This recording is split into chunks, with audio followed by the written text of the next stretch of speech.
Good morning to all. పరమ తండ్రి మిమ్మల్ని సమృద్ధిగా దీవించునుగాక. ఈ అనుదిన కృపలో వస్తున్న లేఖన భాగం మనం చూసుకుంటుంటే ఆది కాండము 21వ అధ్యాయము 22వ వచనంలో నీవు చేయి పనులన్నిటిలో ఎలోహిమైన యెహోవా నీకు తోడయుండును. అవును ప్రియులారా, ఆ పరమ తండ్రి యొక్క మార్గములలో నడుస్తూ ఆయన నీతిని నెరవేరుస్తుంటుంటే ఆ పరమ తండ్రి మన యొక్క పనులన్నింటిలో మనకు తోడుగా ఉంటాడు. అబ్రహాం గారికి పరమ తండ్రి తోడుగా ఉన్నాడు.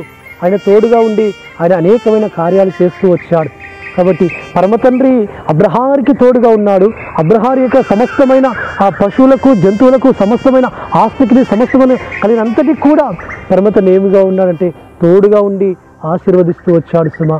కాబట్టి పరమ తండ్రి మన పనులన్నింటిలోనూ మన ప్రయాణమంతట్లోనూ మన సమస్త కార్యములు ఎందుకు కూడా ఆయన మనకు తోడుగా ఉండాలి అంటే మనం అబ్రహాము వలె మనం కూడా నీతి నెరవేర్చి ఆయన స్నేహితుడిగా ఉండాలి.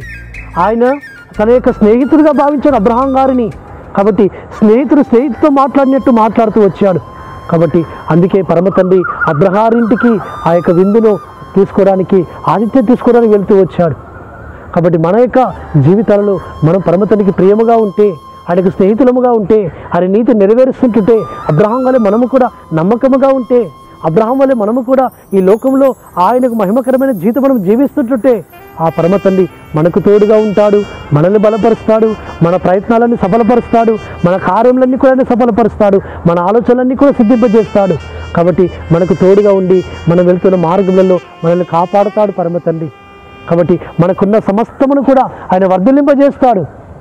ఈ లోకంలో మనం నెరవేర్చుకున్నవి అంటేగా మనం ఆశపడుతున్నవి, మన జీవితంలో కావాలనుకుంటున్నవి, మనము ఏదైతే మనం ఆశపడుతుంటున్నామో ఆశపడినవన్నీ కూడా ఆయన నెరవేర్చాలి అంటే ఆయనకు మనము ఏ విధంగా ఉండాలి?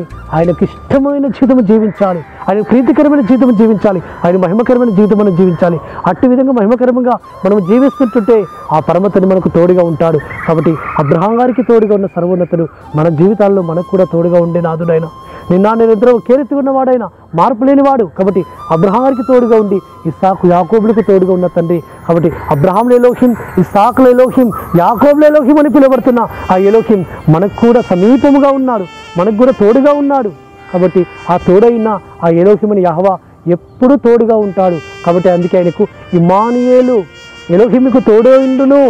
కాబట్టి ఆ తోడైన సర్వోన్నతుడైన ఆ యెహోవా మెస్సియా నిరంతరం మనకు తోడుగా ఉండును గాక. ప్రార్థన చేసుకుందాం.